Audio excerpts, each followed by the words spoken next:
ಎಲ್ರಿಗೂ ನಮಸ್ಕಾರ. ನಾನು ನಿಮ್ಮ ಆಟೋ ಕಿಡ್. ಇವತ್ತು ಬೆಳಗ್ಗೆ ಬೇಗನೆ ಡ್ಯೂಟಿ ಶುರು ಮಾಡಿದೆ. ಅರ್ಧ ಗಂಟೆ ಆದಮೇಲೆ ವೆಯ್ಟ್ ಮಾಡಿದ್ಮೇಲೆ ಒಂದು ಡ್ಯೂಟಿ ಕೊಟ್ಟ. ಅಲ್ಲಿಂದ ಅಗ್ರಹಾರಕ್ಕೆ ಹೋದೆ. ಅಗ್ರಹಾರದಿಂದ ವೆಯ್ಟ್ ಮಾಡ್ತಾ ಇದ್ದೆ. ಮತ್ತು ಇನ್ನೊಂದು ಬಾಡಿಗೆ ಸಿಕ್ತು ಒಂಟಿಕೊಪ್ಪಲಿಗೆ. ಏನು ಮನೆ ಮಂದಿಯವರೆಲ್ಲ ತುಂಬಿಸ್ಬಿಡ್ತಿರಲ್ಲ ಗುರು ಆಟೋಗೆ. ಇದೇನು ಆಟೋನ ಲೆಗೇಜ್ ಆಟೋನ. ಅದಾದಮೇಲಿಂದ ಮತ್ತೆ ರಾಜೇಂದ್ರ ನಗರಕ್ಕೆ ಒಂದು ಬಾಡಿಗೆ ಸಿಕ್ತು.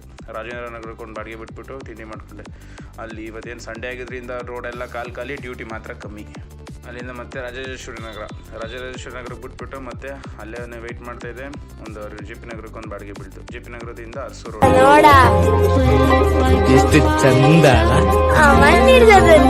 ಇವಾಗ ಸಂಡೇ ಆಗೋದ್ರಿಂದ ಡ್ಯೂಟಿಗಳು ಕಮ್ಮಿ ಬರ್ತಾಯಿತ್ತು. ಅದಾದಮೇಲಿಂದ ವಿವೇಕಾನಂದ ನಗರಕ್ಕೆ ಆದಮೇಲಿಂದ ಅಲ್ಲಿ ಅವ್ರನ್ನ ಡ್ರಾಪ್ ಮಾಡಿ ನೆಕ್ಸ್ಟು ಗೇಟ್ಗೆ ಒಂದು ಬಾಡಿಗೆ ಬೀಳ್ತು. ಗೇಟ್ಗೆ ಅವ್ರನ್ನ ಪಿಕಪ್ ಮಾಡ್ಕೊಂಡು ಡ್ರಾಪ್ ಮಾಡಿದೆ. ಅಲ್ಲಿಂದ ನೆಕ್ಸ್ಟ್ ಡ್ಯೂಟಿ ಮಾಡೋಕ್ಕೆ CNG ಇರಲಿಲ್ಲ. CNG ಎಕ್ಸದ ಅಂದ್ಬಿಟ್ಟು CNG ಬಂಕ್ ಹೋದೆ. ಸದ್ಯ ಅದು ರಶ್ ಇರಲಿಲ್ಲ. ಗುರು CNGನ ಅಷ್ಟು ಚಿಕ್ಕ ಟ್ಯಾಂಕ್ ಕೊಟ್ಟಿದ್ದೀರಲ್ಲ, ಇನ್ನೊಂದು ಚೂರು ಒಂದು 6 kg ಅಷ್ಟಾದ್ರು ಕೊಟ್ಟಿದ್ರೆ ಏನಾಗ್ಬಿಡೋದು ಗುರು. ಏನು ಹಿಂಗೆ ಹಾಕ್ಸಲ್ಲ, ಆವಾಗಲೇ ಹಿಂಗೆ ಖಾಲಿ ಐತಿದೆ. ಇದ್ರಂತೂ ಅಲ್ಲೇ ಅರ್ಧ ದಿನ ಕಳೆದೋಗಿದೆ. ಅದಾದಮೇಲೆ ಸಬರ್ ಬಸ್ ಸ್ಟ್ಯಾಂಡಿಂದ ತಿರ್ಗಾ ರಾಮಕೃಷ್ಣ ನಗರ. ಮನೆಗೆ ಬಂದು ಶಿಸ್ತಾಗಿ ಮಲ್ಕೊಂಡೆ ಗುರು. ಇಷ್ಟೇ ಜೀವನ.